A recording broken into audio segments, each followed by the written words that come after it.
नागपुर में महिलाओं के नाम पर चल रहे फर्जी बचत फंड का बड़ा खुलासा हुआ है। महिला आरोपी ने लोगों को 12 महीने तक पैसे जमा करने पर हर महीने 3% ब्याज देने का झांसा दिया।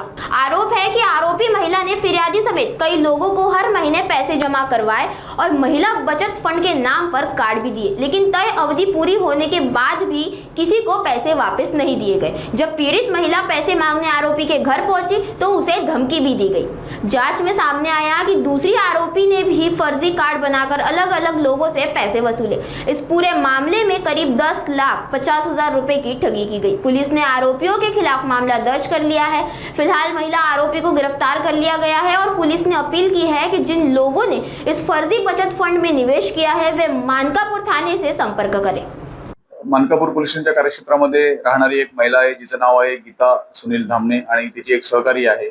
या दोघींनी मिळून महिला बचत फंड कार्ड नावाचं एक योजना चालू केली, ज्याच्यामध्ये ज्या सर्वसामान्य कुटुंबातील धुनीभांडी करणाऱ्या किंवा मोलमजुरी करणाऱ्या महिला आहेत त्यांना दर महिन्याला ठराविक रक्कम गुंतवणूक करण्यास सांगण्यात आले आणि महिना 3% किंवा वर्षाला 36% व्याजानं त्यांना परतावा देण्यात येईल अशा प्रकारे आमिष दाखवण्यात आलं आणि त्यांच्याकडून दर महिन्याला 2,000, 5,000, 10,000 अशी रक्कम गुंतवणूक करून घेण्यात आली।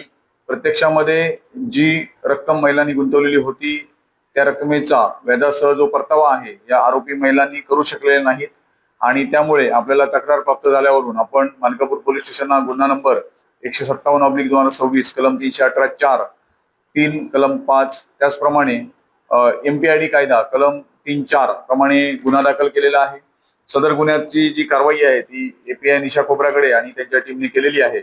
याच्यामध्ये वरिष्ठांच्या मार्गदर्शनाखाली तपास चालू आहे।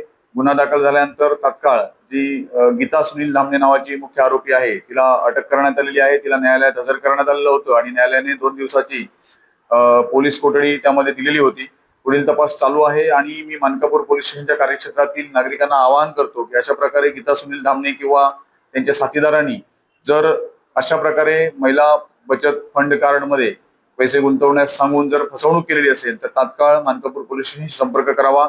नागरिकांना माझं दुसरं आवाहन असं आहे की आपण ज्या ठिकाणी पैसे गुंतवत आहात त्या योजनेमध्ये किंवा त्या व्यक्तीकडे किंवा ती जी कंपनी आहे त्यांचं व्हेरिफिकेशन आपल्या स्तरावरून किंवा तज्ञांच्या माध्यमातून करावं।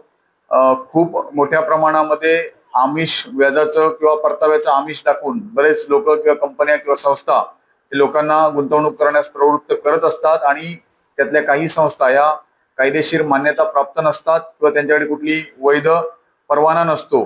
तर अशा ठिकाणी पैसे गुंतवणूक करताना नागरिकांनी काळजी घेतली पाहिजे आणि गुंतवणूक करताना पूर्ण पडताळणी केल्याशिवाय आपल्या स्वतःच्या माध्यमातून किंवा तज्ञांच्या माध्यमातून त्या ठिकाणी पूर्ण पडताळणी केल्याशिवाय कृपया गुंतवणूक करू नका, हे मी नागरिकांना सांगू इच्छितो।